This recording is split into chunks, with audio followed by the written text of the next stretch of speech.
13-year-old girl that was being, while someone would stand there and read the Bible to her. Some of them were saying, let's just grow our next victim. And he was doing it on a Florida Gator blanket. So many of them work in places with kids.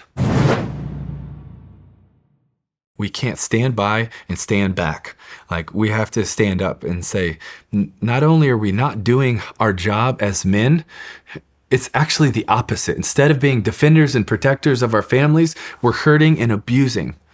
We were in the office last week, and we're talking with someone that's amazing in this space, and we're going through a case to try to learn from this and do some more stuff. And the guy that has already been put away and convicted of his crime was abusing an 18-month-old, his 18-month-old, and his 9-month-old. And I was sitting there and just horror, right? But then we're looking at what he was doing it on, and he was doing it on a Florida Gator blanket. And I was thinking, man, this is probably someone that was rooting for the Gators.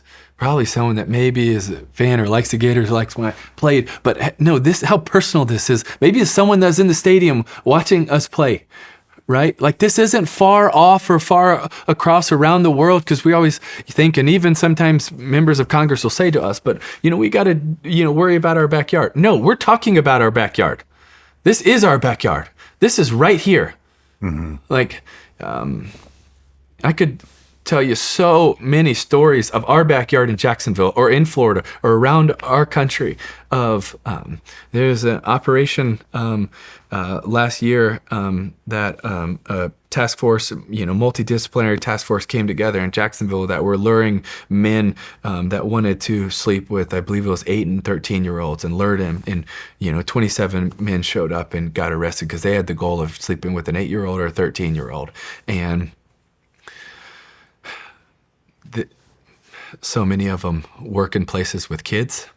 They, one of them was a former professional athlete. A couple of them were tied to law enforcement or part of law enforcement. Like, this isn't just like over there. It's here. It's our backyard. And we have to stand up for these boys and girls. And we got to change laws, legislation. We got to build a bigger army. We got to be able to create awareness, know what families can do, protect your kids. Also, in the same time, when your kids go onto the internet, they have to know that they are getting lured, groomed, stalked by people with intent to do evil. And people with a goal to do good have to work better. I was telling you earlier when we were downstairs when, there's a dark web site that was taken down. And before it was, one of the last messages that was sent out was a message you had thought would have been coming from a pulpit. Hey, I just want you all to know that I believe in you. Stay strong, stay vigilant, stay alert. We can get through this together. We can do this. And it was a place where so many men were joining it so that they could view the rape of boys and girls, be a part of this terrible evil. And yet they're working together many times better than people with the goal to do good. Why? Is because so many times we're more worried about the credit than we are about the mission. And what does the credit matter? Who cares about the credit? It doesn't matter. Like, we don't care. Anybody take it. We just want these kids to be out of harm's way. Earlier, you had mentioned that you bring this subject up and they don't want to hear it. They don't want to hear it because it reminds them of their kids or whatever other bullshit excuse they have.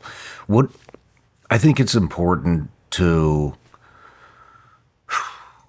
for lack of a better term, put some of this on display for people to hear. And you had mentioned a specific satanic cult that I'll let you finish it.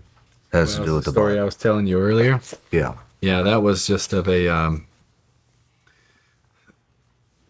was a story of a friend of ours that fights in this space maybe 3-4 weeks ago was telling us, and this is a story from Texas, and it was a 13-year-old girl that was being raped while someone would stand there and read the Bible to her.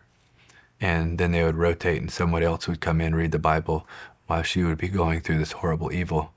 And part of the reason that it was believed that they were doing this is so that the worst moment of her life would be associated with God's word. And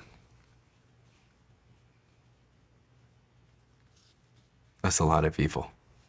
Yeah. But when I know like what these type of conversations and stuff are sharing too, if you want to read something. It's okay to share those. Okay. I can. You want me to?